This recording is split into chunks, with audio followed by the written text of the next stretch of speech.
I want to be really clear today and every day that, we are very serious at City Hall, the City of Dayton, that Black Lives Matter, and we are committed in Dayton to dismantle the systems of racism in our community and across the country. It's something we work on daily. The commissioners are dedicated to it, as am I and the city manager. That's why I decided to peacefully protest this afternoon, as you saw, and it was clear this afternoon as the protest disseminated, we had some folks that wanted, I think, less about the issue of what we're talking about and more of just wanting to cause some trouble, and we expect that to happen tonight as well. So we are instituting, the city commission and the city manager have agreed that we will institute a curfew tonight for downtown and for the Oregon district from 9 p.m. to 6 a.m. this evening. So the boundaries of that will be from Kiwi Street to the east, the river to the north, the river to the west, and 6th Street to the south. Take any questions. Mayor, yesterday you and TPO were really confident that we would have peaceful protesters here. Are you pleased with what you're seeing so far, or is there any nerves that you have right now about anything? Look, I am very pleased by the vast majority of folks here in Dayton. I think that people have come, they've said their piece forcefully and loudly and walked the streets in a peaceful protest that's been loud, which is what we wanted and expected. There are a couple of folks that aren't really about the protest and really are about more just destroying property, not even about the protest and destroying property, just an interest in destroying property. And we have to make sure that we protect public safety. That's a huge first job for us. And so because of that, we've decided to institute this curfew. Talk about all of the different law enforcement agencies that have been out here throughout the day and night.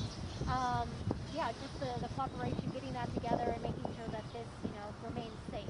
We've had great support from our fellow cities across the region, and we appreciate that. City manager's been in touch with the other city managers across the region. They have done a great job with Dayton Police leading the way. So they've just been awesome. We expected nothing less. The collaboration in this community and region is better than any place I see in the state, and we're very grateful for that.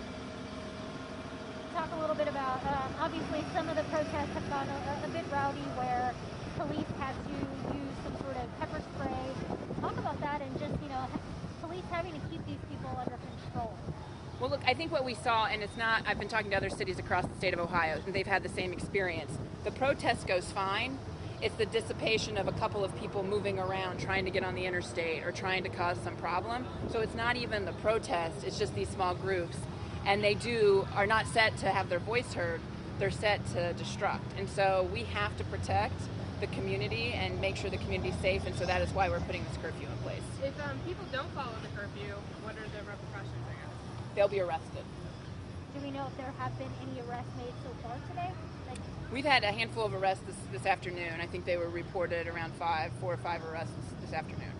Has there been any property damage at all? No property damage. What were the charges in those arrests?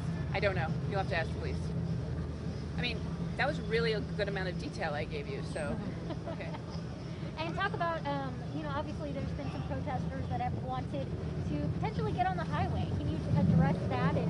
Sure. I mean, we've seen that in other cities as well, right? We saw that in Cincinnati last night. We're seeing that across the country, and we're also seeing wanting to destroy police stations, and so we're seeing that here as well, too. So they've not really been successful here in doing that. Dayton Police have done a very good job, and the other first responders that are working on this, I think they're being very patient.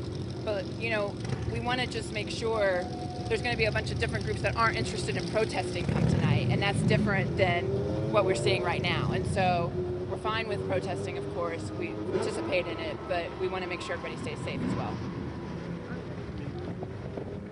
You got another one? Well, it's just isn't the nature of civil disobedience to disrupt, right?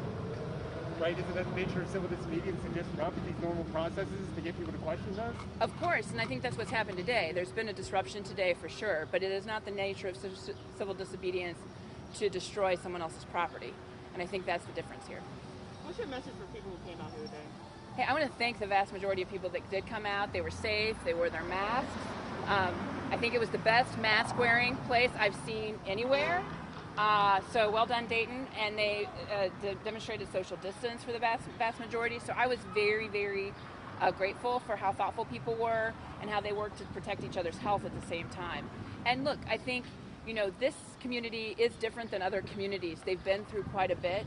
This is everyone's community, and so what we're seeing is we're not even seeing these sort of actions from people in Dayton. They're from other places, and I know no one in Dayton wants what's happening, what could happen tonight.